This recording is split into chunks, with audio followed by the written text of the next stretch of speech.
الله ولم يصروا على ما فعلوا وهم يعلمون صدق الله العظيم.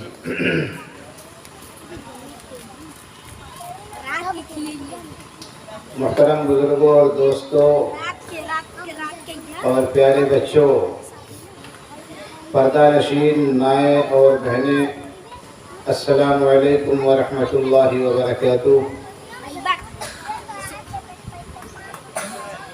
میں نے ابھی آپ حضرات کے سامنے قرآن پاک کی ایک چھوٹی سی آیت کریمہ تلاوت کی ہے، تو دعا کریں اللہ رب العزت سے کہ اسی آیت کریمہ پر ہم سب کو عمل کرنے کی توفیق عطا فرمائے، آمین۔ میرے محترم بزرگوں اور دوستوں، ابھی مفتی صاحب نے زندگی کی تمام گوشوں پر گفتگو کی ہے اور الحمدللہ بہت ہی اچھے انداز میں گفتگو کی ہے۔ اب مزید اس کے بعد گفتگو کرنا میری سمجھ سے بے سود ہے۔ بس میں آپ حضرات سے ایک وعدہ لینے کے لیے بیٹھ گیا، اگر آپ ہمارا ساتھ دیں گے تو ہم آپ کے ساتھ ہیں، زندگی باقی رہی تو پھر انشاءاللہ آپ کے ہاں آپ سے ملاقات کریں گے، نہیں تو پھر ایک دن ایسا آنے والا ہے کہ اس دن ہر شخص سے ملاقات ہوگی۔ حضرت آدم علیہ السلام سے لے کر کے جناب نبی کریم صلی اللہ علیہ وسلم تک تمام انبیاء، صحابہ، تابعین، تبع تابعین، ائمہ مجتہدین اور قیامت تک آنے والی تمام نسلیں اس دن موجود ہوں گی، سب سے ملاقات ہوگی اور سارے لوگ اپنے اپنے میں مست ہوں گے، نفسی نفسی کا عالم ہوگا، کوئی کسی کا پرسان حال نہیں ہوگا۔ میں جو وعدہ کرنے کے لیے آپ سے بیٹھا ہوں اور صرف یہ ہے کہ ہم ایمان والے ہیں، ہے کہ نہیں بھائی؟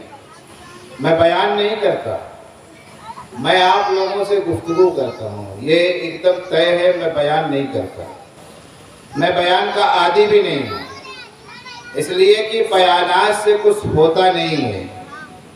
علماء کرام، خطیب ہر جمعہ میں، ہر مجلسوں میں، ہر محفلوں میں قرآن کی آیتیں، احادیث کی روشنی میں بہت ساری گفتگو کرتے ہیں، لیکن بیانات میں صرف کیا کرتے ہیں؟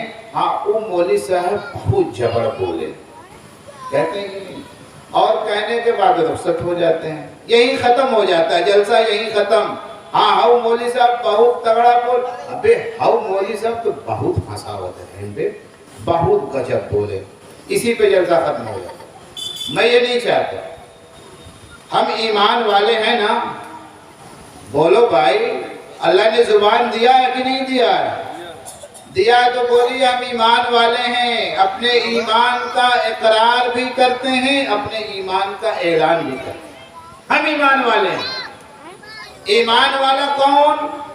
جو آیت کریمہ میں نے تلاوت کی ہے، اللہ رب العزت اس آیت کریمہ کے اندر اسی ایمان والے کی، اسی متقی کی صفت کو بیان کرے۔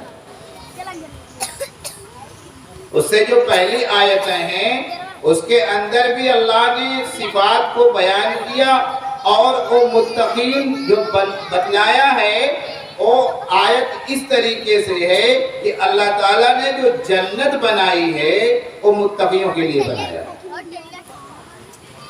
وہ متقیوں کے لیے بنایا ہے۔ یہ نہیں کہ دنیاوی مثال جیسن تو ہر دال بھات ویسن ہمار فاتحہ، جیسن کرنی ویسن بھرنی، نہ مانے تو کر کے دے، جنت بھی ہے دوزخ بھی ہے، نہ مانے تو مر کے دے۔ مرو گے سب سامنے منظر ہوگا، دنیا میں جیسے چاہیں ہم پھر لیں، عیش کر لیں، لیکن مرنے کے بعد سارے فیصلے ہو جائیں گے۔ یہ جنت بنائی ہے اللہ رب العزت نے متقین کے لیے، اور متقین صفت مومن کے اندر آتی ہے۔ جب ایمان والا ہوگا تو اللہ سے ڈرنے والا ہوگا، جب اللہ سے ڈرنے والا ہوگا تو اللہ تبارک و تعالی اس کو جنت میں جگہ دیں گے۔ اس کی صفت اللہ نے بیان کی ہے والذین اذا فعلوا فاحشۃ او ظلموا انفسهم کہ متقین وہ ہیں کہ جب ان سے کوئی گناہ کا کام سرزد ہو جائے، کوئی گناہ کر بیٹھیں یا اپنے اوپر ظلم کر بیٹھیں، وہ فوراً اللہ کو یاد کرتے ہیں، اللہ کی طرف رجوع کرتے ہیں۔ فاستغفروا لذنوبہم اور اللہ سے توبہ کرتے ہیں، اللہ سے اپنی گناہوں کی معافی مانگتے ہیں۔ کیوں؟ اس لیے کہ وَمَن يَغْفِرُ الذُّنُوبَ إِلَّا اللَّهُ، اللہ کے علاوہ کوئی گناہ کو معاف کرنے والا نہیں۔ میرے محترم بزرگوں اور دوستو، اب اسی آیت کریمہ پر ہم توجہ دیں، خاص طور سے ہم اپنی مائیں اور بہنوں سے، اور ان میں بھی خاص طور سے جو آج کل ہماری نوجوان بچیاں ہیں ان سے، کہ آج ہمارے گھروں میں ہمارے بچوں کو، ہمارے اولادوں کو، خواہ لڑکے ہوں یا لڑکی ہوں، اگر ان سے نماز کا وقت پوچھ دیا جائے تو شاید کہ انہیں معلوم ہو۔ یہ اتفاق ہوتا ہے کہ اگر ہم لوگ کسی گاؤں میں جاتے ہیں اور کسی بچے کو بلا کر کے پوچھ دیا جائے بیٹا ظہر کی نماز یہاں پر کتنے بجے ہوتی ہے؟ ہاں مولوی صاحب وہ 1 بجے ہوتی ہو، پتہ نہیں ہے۔ کیوں بھائی؟ ہم مسلمان نہیں ہیں کیا؟ لیکن انہیں لڑکوں سے پوچھ دیا جائے کہ بیٹا اچھا یہ بتاؤ کون سا سیریل کس وقت آتا ہے، تو وہی لڑکے ارے مولوی صاحب تم دیکھا تو کہا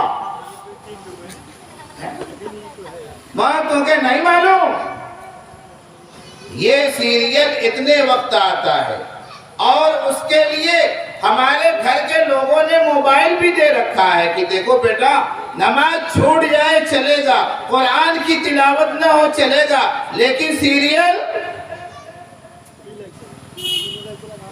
تو بتاؤ آج وعدہ کرو اس جلسے کی برکت سے، یہ جلسہ جو اس گاؤں میں کرایا گیا ہے اس جلسے کی برکت سے وعدہ کرو کہ جو آیت کریمہ ہم نے پڑھی ہے کہ متقین وہ ہے کہ جب اس سے کوئی گناہ والا کام سرزد ہو جائے، جب اس سے کوئی غلطی ہو جائے، کوئی ایسا کام ہو جائے جس کام کی وجہ سے اللہ کے رسول صلی اللہ علیہ وسلم ناراض ہو جائیں، تو وہ فوراً اللہ کی طرف رجوع کرتا ہے، ذکر اللہ کی یاد آتی ہے، اللہ کو یاد کرتا ہے کہ اللہ میرے اس کام سے ناراض ہوگا، اللہ میرے اس گناہ سے ناراض ہوگا۔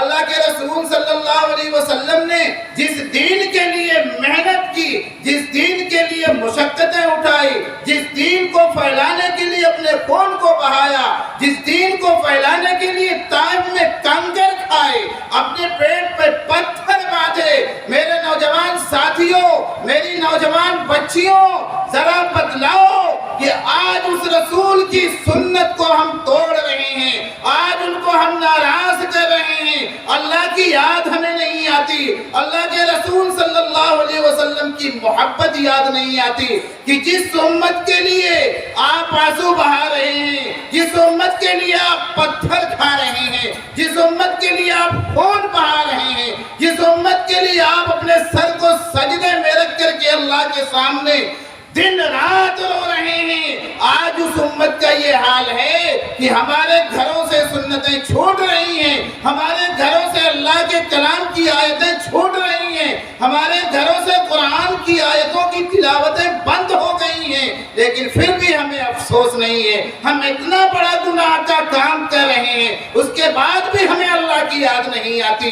کل اللہ کے سامنے جب ہم کھڑے ہوں گے، جب اللہ کے رسول صلی اللہ علیہ وسلم کے سامنے ہمارا یہ چہرہ آئے گا تو ہم نظر میں نظر کس طریقے سے ملا کر کے کھڑے ہوں گے۔ حضرت فاطمہ سامنے ہوں گی، ہماری مائیں بہنیں جو آج 24 24 گھنٹے میں نماز کا وقت نہیں جانتی، قرآن کی تلاوت کے بارے میں نہیں جانتی، دنیا کے تمام کام کرنا جانتی ہیں، لیکن کون سا کام نہیں کرتی جس سے اللہ راضی ہوتا ہے؟ وہ کام کرنا نہیں جانتی۔ بچے کی خدمت کرنا جانتی ہیں لیکن اللہ کو راضی کرنا نہیں جانتی۔ بچے کی خدمت کرنا اچھا طریقے سے جانتی ہیں، لیکن جس بچے کو پیدا کرنے والا جو مالک ہے اس مالک کو بھول بیٹھی ہیں۔ تو بتاؤ کل فاطمہ کے سامنے جب کھڑی ہوں گی تو ہماری مائیں بہنیں کس طریقے سے نظریں اپنی ملائیں گی؟ بتاؤ۔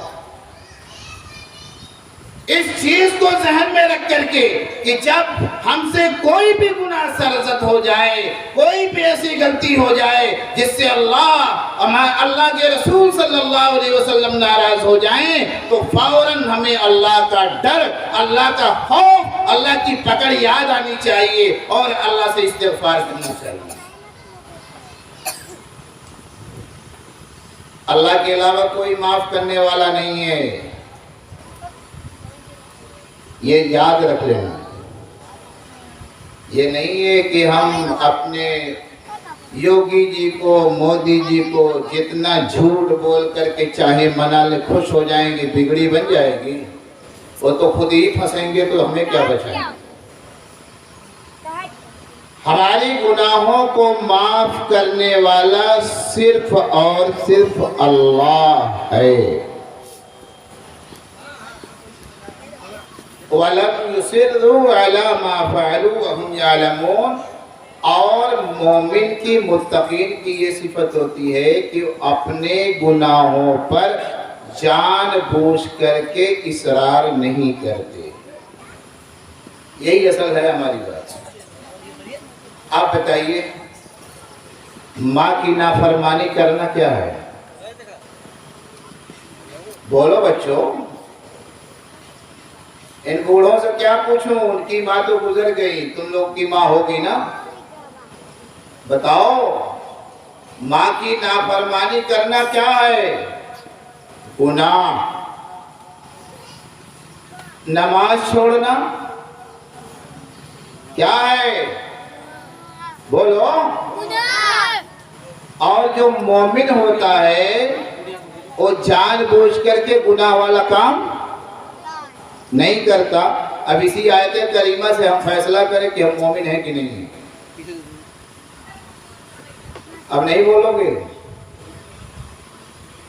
اسی آیت کریمہ سے ہم یہ فیصلہ کر سکتے ہیں اپنے دل پر ہاتھ رکھ کر کے۔ کسی عالم اور مفتی کے پاس جانے کی ضرورت نہیں ہے، بس اتنا ہی جان جاؤ کہ جو مومن ہوگا، جو ایمان والا ہوگا، وہ گناہ کے کاموں پہ اصرار نہیں کرتا، یہ قرآن کہہ رہا ہے۔ اب معلوم یہ ہوا کہ ہم نماز نہیں پڑھتے، نماز کا چھوڑنا گناہ ہے، تو اب اس سے صاف ظاہر ہو گیا کہ ہم ایمان والے نہیں ہیں۔ کیوں؟ اس لیے کہ جان بوجھ کر کے اصرار کرنے والا گناہوں پر ایمان والا نہیں ہو سکتا۔ ہم جان بوجھ کر کے نمازوں کو چھوڑ رہے ہیں۔ اسی پر ایک نقطہ یاد رکھیے، آج 24 گھنٹے میں 5 وقت کی نماز پڑھی جاتی ہے۔ صرف فرائض کو لے لیجئے، ظہر کے وقت 4 رکعت پڑھی جاتی ہے، عصر کے وقت 4 رکعت پڑھی جاتی ہے، مغرب کے وقت 3 رکعت پڑھی جاتی ہے، اور عشاء کے وقت 4 رکعت پڑھی جاتی ہے، فجر میں 2 رکعت۔ صرف فرائض کو لیجئے، آپ ظہر کے وقت کو لے لیجئے، اس میں 4 رکعت پڑھی جاتی ہے، 1 رکعت میں 2 سجدہ کیا جاتا ہے، 4 رکعت میں 8 سجدے۔ شیطان کتنا سجدہ کرنے سے بھگایا گیا تھا؟ بتائیے نا۔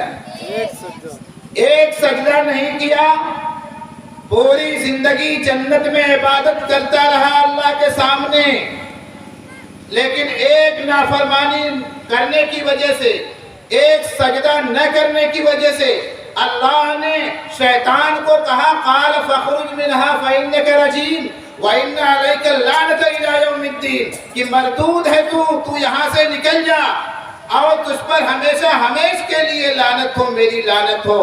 بتاؤ جب شیطان پوری زندگی عبادت کرتا رہا، ایک سجدہ نہ کرنے کی وجہ سے شیطان کو اللہ نے ہمیشہ ہمیش کے لیے مردود کہا، شیطان نے اللہ نے اپنی لعنت بھیجی شیطان پر، تو ہم ذرا سوچیں کہ 24 گھنٹے میں اگر صرف ایک وقت کی نماز کو لے لیا جائے تو ہم 8 سجدہ نہیں کرتے، جان بوجھ کر کے نہیں کرتے۔ مؤذن پکارتا ہے، مسجد سے ندا آتی ہے اور وہ اللہ کی بڑائی کو بیان کرتا ہے، اللہ کی بڑائی کا اعلان کرتا ہے، اللہ کی بڑائی کا اعتراف کرتا ہے، شہادت دیتا ہے، حضور صلی اللہ علیہ وسلم کی رسالت کا اعلان کرتا ہے، اس کے بعد ہمیں نماز کے لیے بلاتا بھی ہے اور بھلائی کا ہمیں سبب بھی بتاتا ہے کہ یہی بھلائی ہے، اسی میں کامیابی ہے، اس کے علاوہ کہیں کامیابی نہیں ہے۔ اس کے بعد بھی ہم سن کر کے انسنی کر دیتے ہیں، نماز نہیں پڑھتے، پوری کی پوری زندگی ہم کھنگال کر دیکھیں، اب تک ہماری نمازوں سے زندگی خالی ہے۔ شیطان کو ایک سجدہ نہ کرنے کی وجہ سے اللہ نے اپنے دربار سے بھگا دیا۔ ہم اتنے بڑے نافرمان ہیں، اس کے بعد بھی ہم امید لگا کر کے بیٹھے ہیں کہ ہم تو جنت کے ٹھیکیدار ہیں۔ کیسے بھائی؟ وعدہ کرو، آج اس جلسے کا صرف اور صرف مقصد یہی ہے کہ آج سے ہماری نمازیں نہیں چھوٹیں گی۔ یہ وعدہ کرو، چاہے مرد ہوں چاہے عورتیں ہوں۔ اگر صرف ایک عمل پر ہم کامیاب ہو گئے تو انشاءاللہ تمام عمل ہمارے آسانی کے ساتھ پورے ہو جائیں گے۔ ہم ایمان والے ہیں، اصرار نہیں کریں گے گناہوں پہ۔ ہم سے نمازیں چھوٹ رہی تھی، ہمیں معلوم نہیں تھا، ہم نادانی میں تھے، ہم نماز کی اہمیت کو سنتے تھے، ہم نماز کے فضائل کو پڑھتے تھے، لیکن ہم نماز کا اہتمام نہیں کر پاتے تھے۔ آج معلوم ہوا کہ مومن ہوگا تو نماز نہیں چھوڑے گا، اس لیے کہ نماز چھوڑنا گناہ ہے اور مومن گناہ پر اصرار نہیں کرتا۔ ہم آج سے انشاءاللہ نماز نہیں چھوڑیں گے، نماز کا اہتمام کریں گے۔ یہ مجھ سے وعدہ مت کیجئے، اپنے ضمیر سے وعدہ کیجئے، اللہ سے وعدہ کیجئے کہ اللہ آج سے ہماری نمازیں نہیں چھوٹیں گی۔ سیریل چھوٹ جائے، فلمیں چھوٹ جائے، لیکن نماز نہیں چھوٹے گی۔ تو دیکھو، جب نماز پڑھیں گے تو سارے کے سارے اعمال آسان ہو جائیں گے انشاءاللہ۔ اور دوسری بات جو میں کہہ رہا تھا کہ والدین کی نافرمانی، والدین کی نافرمانی نہیں ہونی چاہیے۔ مختصر میں بتاؤں، ماں اپنے بیٹے سے کتنی محبت کرتی ہے، یہ سارے لوگوں کو اندازہ ہوگا، اس کو بتانے کی ضرورت نہیں ہے۔ اگر بتایا جائے تو پھر فائدہ کیا؟ محبت کا تقاضا دل سے ہوتا ہے، اور ماں کو اپنے بچے کی کتنی محبت ہوتی ہے یہ سب کو بخوبی سب لوگ واقف ہیں۔ مثال دے کر کے سمجھا دوں آپ کو، اگر ماں کسی بات پر ناراض ہو جائے اور اپنے بچے کو مار کر کے غصے میں گھر سے بھگا دے، اور بچہ گھر سے نکل کر کے دن بھر ادھر ادھر بھٹکتا رہا، ماں غصے میں تھی، بھگا دیا۔ اب اس کے بعد جب شام ہونے لگی، ماں ادھر ادھر پریشان ہوئی، باپ بھی بیچارہ پریشان ہوا، میرا بچہ کدھر گیا، نہیں پایا۔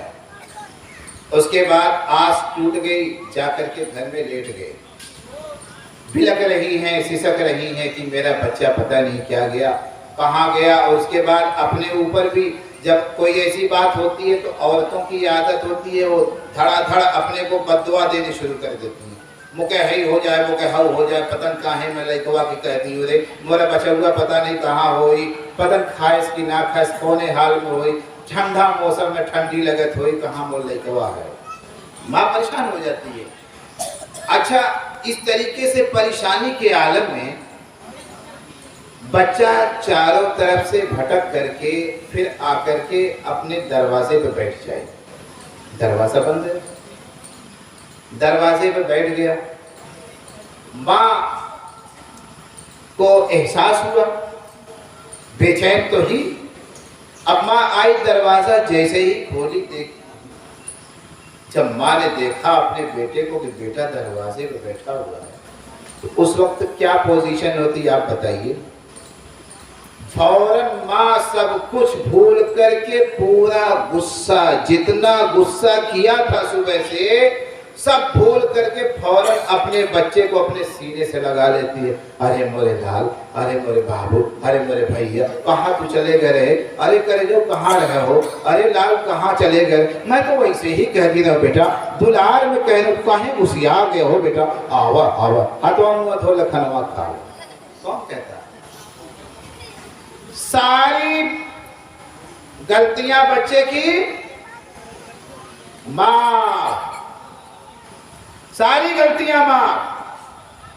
اب ماں یہ نہیں پوچھنے گئی کہ اچھا بابو بیٹا تو بہت ہوشیار بھاگے رہی یہاں ہوا صبحیم کا کہہ رہا، پوچھتی ہے نہیں، سب ماں بیٹا. ویسے ہی 70 ماں کے برابر اللہ اپنے بندوں سے محبت کرتا ہے. جب یہ بندہ گناہ کر بیٹھتا ہے، اس کے بعد اللہ کے دربار میں حاضر ہو جاتا ہے، اللہ کے دربار میں بیٹھ جاتا ہے، اللہ سے معافی مانگتا ہے، اللہ سے توبہ استغفار کرتا ہے، تو اللہ اپنے بندوں کی تمام گناہوں کو معاف کر دیتا ہے، خوش ہو جاتا ہے. ہم یہ وعدہ کر کے جائیں کہ اللہ ہم سے اب تک گناہیں ہوتی رہی، انجانے میں ہوتی رہی، جان بوجھ کر کے ہوتی رہی، آج کے بعد ہم گناہ سے بچیں گے، گناہ سے بچنے کی کوشش کریں گے. اگر ہم سے غلطی ہو گئی تو احکم الحاکمین ہے، تو غفار الذنوب ہے، تو غفور الرحیم ہے، تو مالک الملک ہے، تو ہی سب کچھ ہمارا ہے. ہم تیرے سامنے اپنے ہاتھوں کو پھیلائے ہیں، ہم تیرے در میں بھکاری بن کر کے آئے ہیں. اے اللہ تو 70 ماں سے زیادہ محبت کرنے والا ہے. جب دنیا کی ماں غلطیوں کو معاف کر دیتی ہے، بھلا جاتی ہے، تو اے اللہ تو ہمارا حاکم ہے، مالک ہے، تو ہماری گناہوں کو معاف کر دے، تو انشاءاللہ اللہ بھی ہماری گناہوں کو معاف کر دے. اور اتنا ہی نہیں، ایک چھوٹی سی بات بتا کر کے اپنی بات کو ختم کر دیتا ہوں.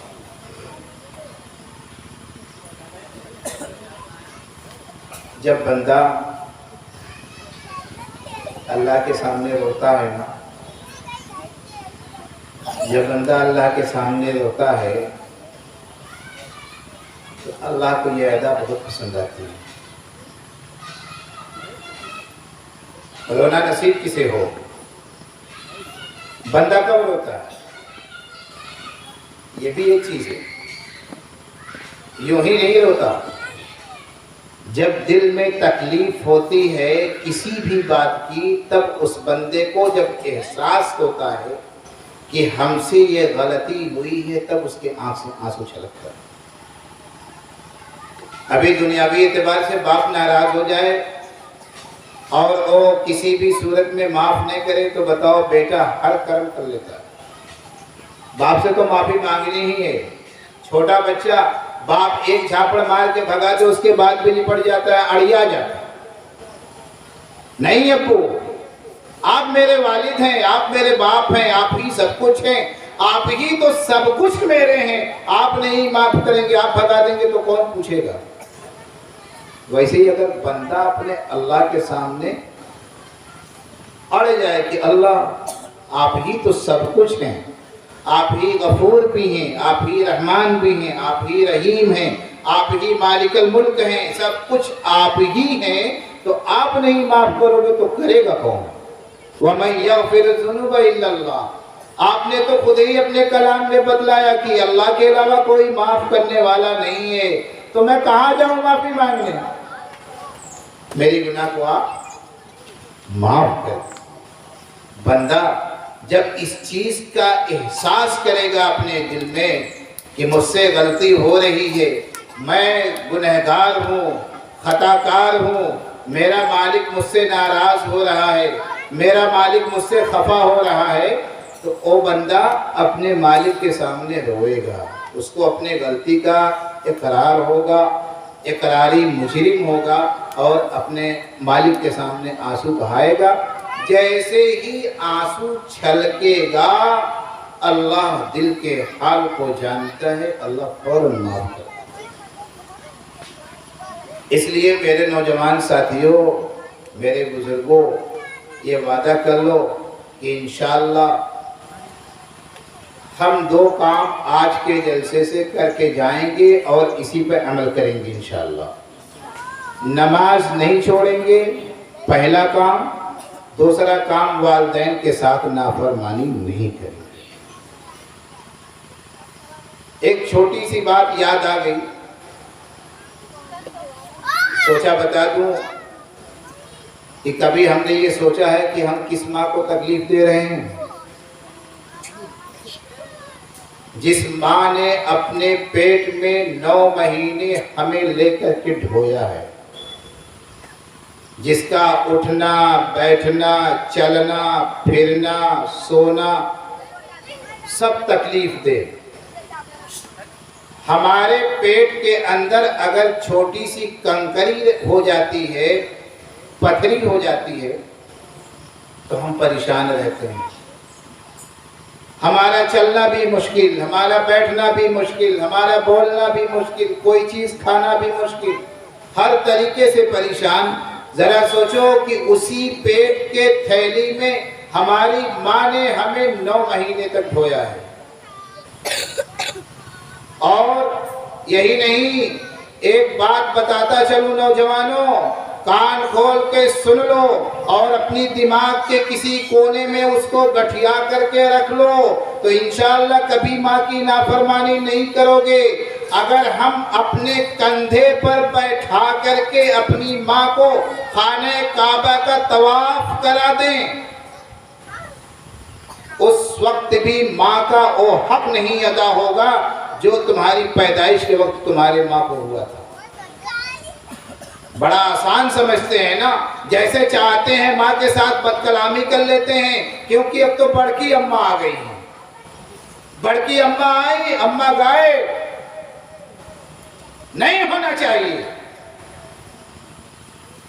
وہ ماں کہ جاڑے کے موسم میں ہم بستر پہ پیشاب کر دیتے تھے، ہمارے کپڑے کو فوراً ماں بدل دیتی تھی، گیلا ہونے کی وجہ سے ماں اس گیلے بستر پہ خود لیٹ جاتی تھی اور ہمیں سوکھے جگہ پہ لٹا دیتی تھی کہ تاکہ بچے کو ٹھنڈک نہ لگے، بچہ نمونیا کا شکایتی نہ بن جائے، بچے کو کوئی پرابلم نہ ہو جائے، بچہ ہماری کوئی کسی طریقے کی بیماری نہ پکڑ لے۔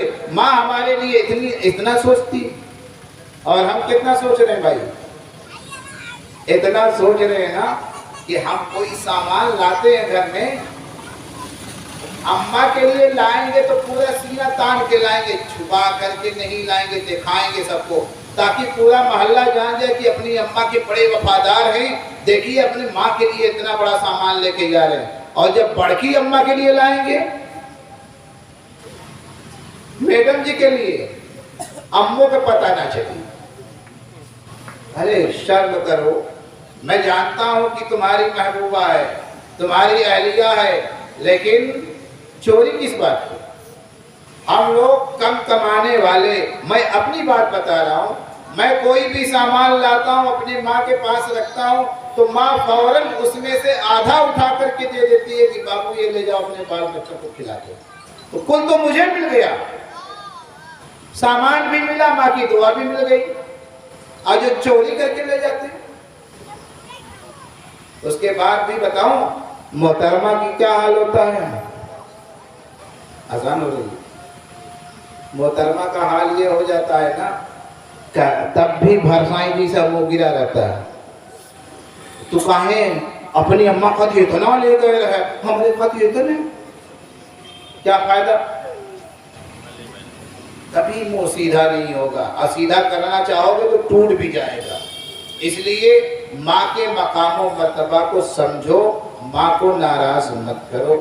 اذان ہو رہی ہے، اللہ تعالیٰ سے دعا کریں کہ کہ اللہ تبارک و تعالیٰ مجھے بھی اور آپ حضرات کو بھی عمل کرنے کی توفیق عطا فرمائے۔ باقی باتیں انشاءاللہ اگر زندگی باقی رہی تو پھر ملیں گے، کبھی آپ جمعہ میں بلائیں گے تو آ جائیں گے، باقی باتیں انشاءاللہ کہیں گے۔ اللہ مجھے بھی عمل کرنے کی توفیق دے اور آپ حضرات کو بھی عمل کرنے کی توفیق عطا فرمائے، آمین۔